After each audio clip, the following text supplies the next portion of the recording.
Good morning, my friends. Happy Thursday. In May I truly think it best to be a robin lightly dressed, concocting soup inside my nest. Mix it once, mix it twice, mix that chicken soup with rice.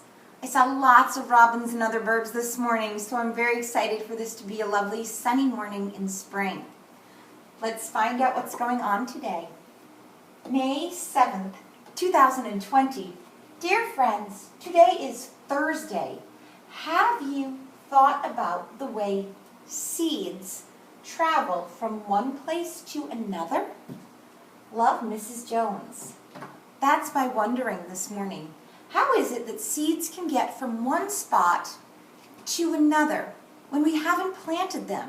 You might notice in your yard the way maybe one year there were flowers here, and then the next year they ended up on the other side of the yard, and nobody planted them.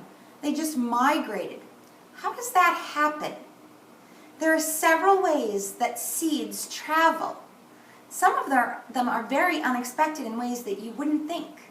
So aren't you thinking about how do seeds travel from one place out in nature to another place when you haven't planted them? We had a mystery. Maeve ended up with a seed growing that wasn't a watermelon seed. We don't know what the other seed is. We've been calling it the mystery seed. How did it get in Maeve's cup that I planted?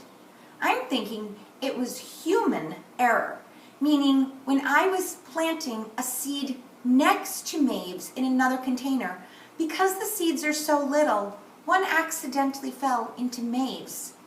And the way seeds do, they're very resilient, it started to grow. So Maeve has a watermelon seed growing and a mystery seed. And she's thinking that her mystery seed is an onion. But I'm not sure.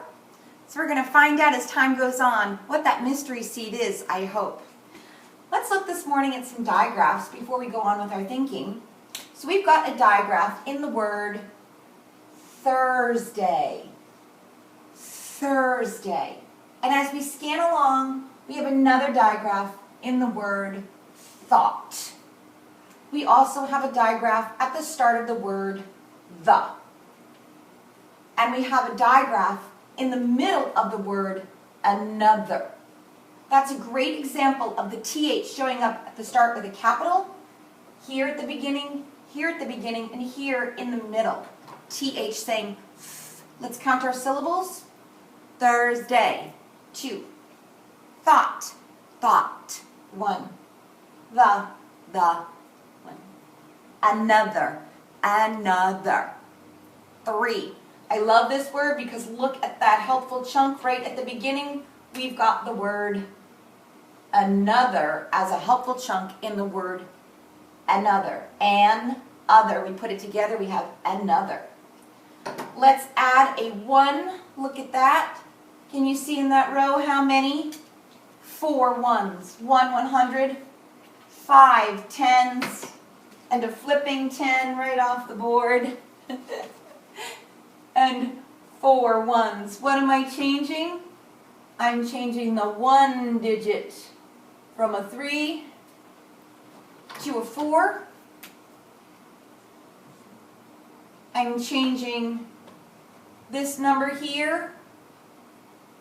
No longer 27 days left. Now we're at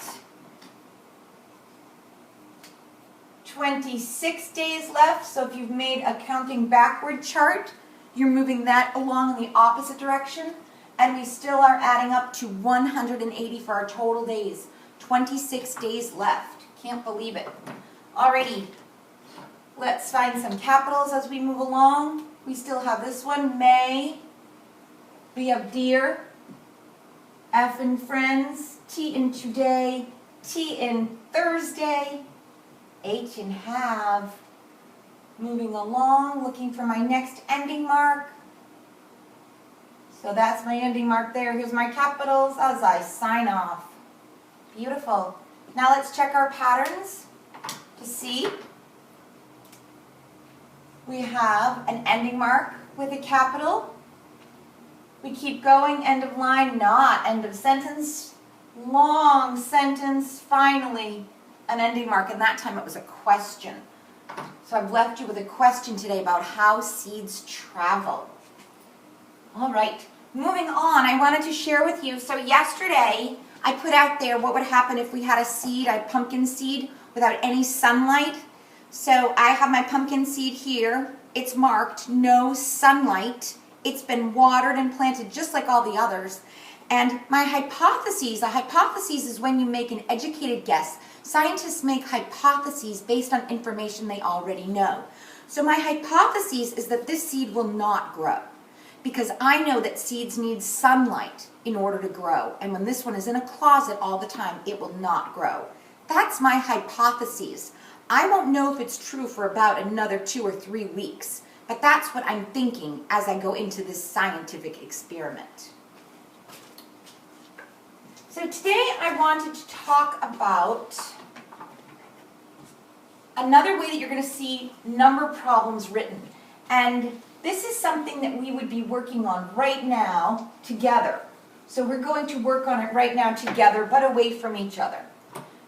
We know that our number sentences can be written, or our equations, they mean the same thing, 2 plus 3 equals.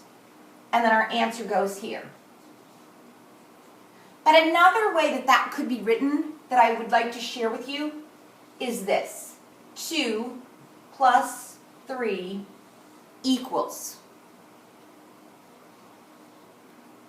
So they're essentially saying the same thing. I'm adding my 2 add-ins, 2 plus 3, 2 plus 3. Here's my equals. This line right here stands for equals. Oftentimes, friends will write the answer here, or they'll put in an equals. That's not how this problem works. This problem is going in a vertical way. So this one is written horizontally. This is a vertical problem. This long line right here stands for the equals, and the answer would go under it. So let's look at a couple more of those, just to get us in the habit. So 2 plus 1 equals, good work, 3. Turnaround fact. 1 plus 2 equals. 2 plus 2 equals. I want you to get familiar with seeing numbers written that way, because you're going to see it more often, especially as the year progresses. So I want you thinking about that and the way this stands for the equals and your answer goes under that long line. The other thing I'd like you doing is practicing some of those math facts at home that we want to get a little bit quicker. So the ones that don't add up much higher than 6, and you could ask a grown-up to help with this. All I want is a series, maybe 10 number problems that are ones that we would work on, and I want them written just like this. You could even just make a pattern and keep adding 1,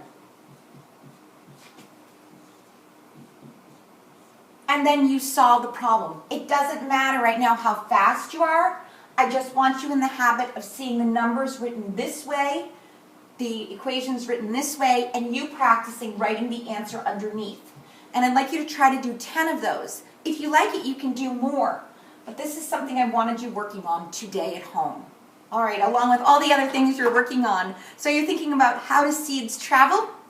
You're working with equations being written this way. And if you have planted a seed, you're thinking about your hypothesis for when it will grow.